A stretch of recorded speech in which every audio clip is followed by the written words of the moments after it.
Beaucoup de livres. Beaucoup de livres parce que mes parents, qui étaient enseignants, veillaient à ce qu'on ait beaucoup de lectures. Mais c'était aussi quelquefois des lectures indirectes. C'est-à-dire que ça venait, par exemple, de disques. Moi, j'ai découvert Le Petit Prince lu par Gérard Philipe.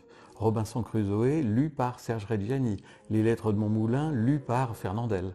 Et c'est ensuite, parce que j'étais trop petit pour lire, c'est ensuite que j'ai eu les livres et que j'ai pu vraiment parfaire la lecture de l'enfant que j'étais par la littérature et par ce type de livre. Je pourrais citer aussi Alice au Pays des Merveilles, que j'ai d'abord vu au cinéma, le film de Walt Disney, et que j'ai lu ensuite. Livre très difficile d'ailleurs pour un enfant.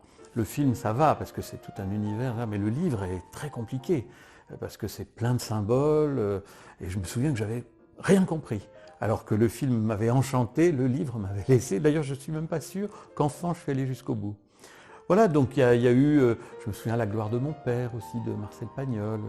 Tout ça a été, en même temps que les conseils de lecture des institutrices que j'avais, en cours moyen 1, cours moyen 2, la 6e. Enfin, c'est à ce moment-là que j'ai commencé vraiment à lire. En 6e, j'avais un prof de littérature, M. Simray. Incroyable, il m'a donné un goût de lecture. Ça a décuplé mon envie, ma curiosité. Alors pendant très longtemps, j'ai aimé lire des romans, à peu près comme tout le monde. Donc j'ai beaucoup de romans, là dans la bibliothèque, il y en a beaucoup, de absolument tous les pays, les continents, les auteurs, les époques, sans distinction.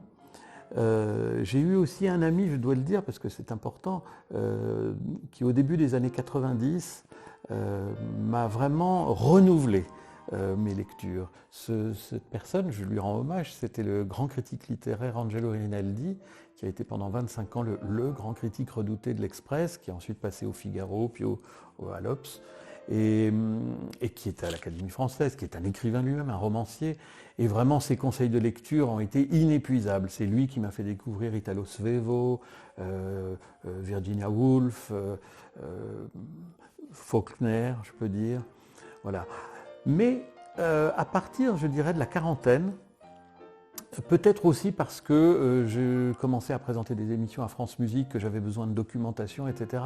Je me suis de plus en plus orienté, et avec grand plaisir, et une certaine fringale d'ailleurs, vers deux genres qui sont l'essai, pas forcément musical d'ailleurs, mais des essais qui peuvent être sociologiques, philosophiques, sur les arts, sur le cinéma, sur l'architecture, les essais et la correspondance. Et alors là, j'ai aussi toute une aile de ma bibliothèque qui est consacrée à la correspondance des lettres. Alors les lettres des musiciens, Mendelssohn, 6000 lettres, Liszt, 6000 lettres, Wagner, Richard Strauss, la correspondance de Mozart, celle de Chopin. Là aussi, ce sont des sujets absolument inépuisables. Et puis, je dois le mentionner quand même, parce que c'était très important pour ma formation même de musicien, la correspondance de Debussy, qui a été éditée il n'y a pas si longtemps, une dizaine d'années chez Gallimard en papier Bible. C'est un gros volume comme ça qui doit peser 5 kilos, et où on redécouvre Debussy à travers plus de 1500 lettres. Je dirais que les chocs ont accompagné ma vie. Quand j'étais petit, je vous parlais du Petit Prince, ça m'a énormément parlé, cette histoire. Et puis alors quand il y avait Gérard Philipe pour la dire, et puis les dessins dans l'édition, évidemment. Mais ensuite, alors, je dirais par dizaines, on va dire. Je pense qu'à 20 ans, entre 20 et 22 ans, j'ai lu La Recherche du temps perdu. J'ai mis 2 ans pour la lire. Je l'ai partagé d'ailleurs, cette lecture, avec un voisin dans une résidence de musiciens qui était à Nanterre. Et on l'a lu en même temps. Et une fois par semaine, on se réunissait tous les deux pour parler de ce qu'on avait lu et voilà, échanger. Ça a été un choc qui demeure, je dois dire, parce que je n'ai pas relu La Recherche en entier, mais j'en ai relu d'assez longs passages. Et chaque fois que je replonge dans ces pages, je suis submergé par l'émotion et puis par l'extrême sensibilité de Proust aux êtres, à la société, au mouvement du monde, de parler de l'infiniment petit pour arriver à l'universel. C'est quelque chose qui me bouleverse à chaque fois. Et puis on voit les choses évidemment avec la vie sous d'autres angles. D'autres choses apparaissent au fur et à mesure que les années s'écoulent. On vit avec ces romans, c'est tellement énorme. Et puis je dirais que Faulkner, je vous parlais tout à l'heure de Faulkner, alors là, Absalom, ça a été un choc d'une puissance, enfin c'est le déluge de mots, de ces phrases énormes, et puis cette amertume, cette description aigre, grinçante du sud-américain, ça m'a énormément marqué, énormément marqué. Et je dirais que le dernier choc esthétique, alors c'est sur l'ensemble de ma vie, c'est la poésie. J'ai toujours lu beaucoup de poésie, et de plus en plus, je dirais. Voilà un genre littéraire, on parlait de correspondance et d'essai, mais voilà un genre littéraire tout à fait à part, dans lequel je me plonge et je m'abandonne.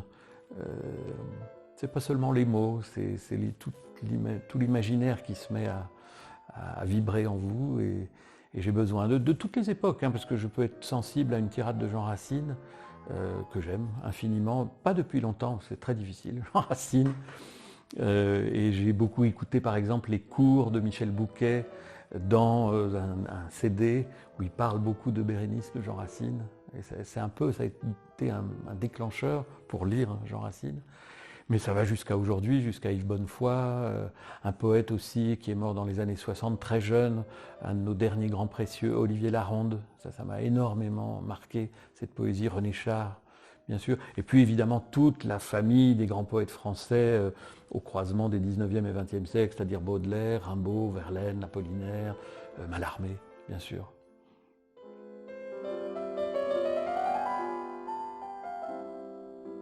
Alors, comme je suis un gros lecteur et que je présente des émissions à France Musique depuis 17 ans, je vous l'ai dit tout à l'heure, il faut me documenter.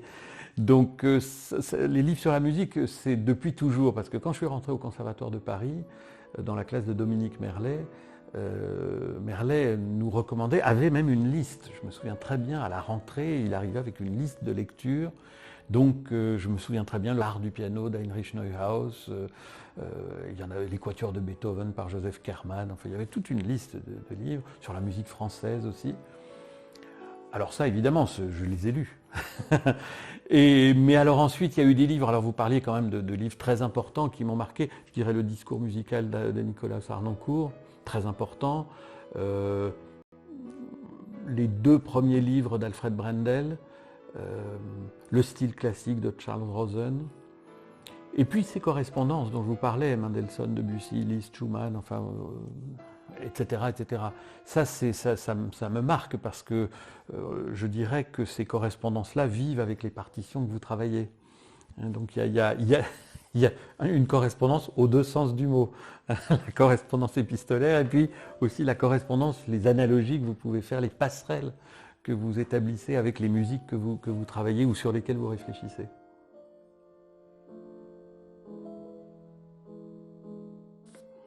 Ah, ça c'est une belle question. C'est une belle question, j'ai beaucoup réfléchi avant d'émettre une réponse. En fait, je suis très sensible aux livres avec des lieux très forts. Alors je ne dirais pas que je vais citer un livre, encore que par exemple La faute de l'abbé Mouret de Zola dans Les Rougon-Macquart parle d'un jardin extraordinaire qui s'appelle le Paradou et qui est en fait le jardin d'Éden où l'abbé Mouret va commettre ce péché. Et comme j'habite à côté du jardin du Luxembourg, j'y ai fait une sorte de parallèle pour répondre à votre question. Mais plus généralement, je dirais que par exemple les romans de Modiano m'ont toujours touché. Et certains romans de Rinaldi aussi, d'Angelo Rinaldi, que je signalais tout à l'heure, par leur description de Paris et de quartiers de Paris. Je ne suis pas parisien, je suis né à Besançon, j'ai vécu toute mon enfance, mon adolescence à Besançon, mais je vis depuis maintenant 35 ans à Paris, plus de 35 ans. C'est une ville que j'adore, dans laquelle je me suis énormément promené, surtout quand j'étais plus jeune au conservatoire. Ma famille d'accueil me promenait dans Paris, dans des quartiers de Paris. On ouvrait toutes les portes à l'époque, il n'y avait pas de digicode. On allait dans tous les quartiers qui étaient quelquefois vieux, sales, négligés. Le Marais était complètement en ruine. Je parle de la fin des années 70. Et donc Modiano, notamment Modiano, en fait son œuvre romanesque est une promenade et une invite à se promener dans un Paris nocturne, un Paris quelquefois oublié, des petites rues, des petits quartiers, des petits villages à l'intérieur des quartiers. Et ça me touche beaucoup.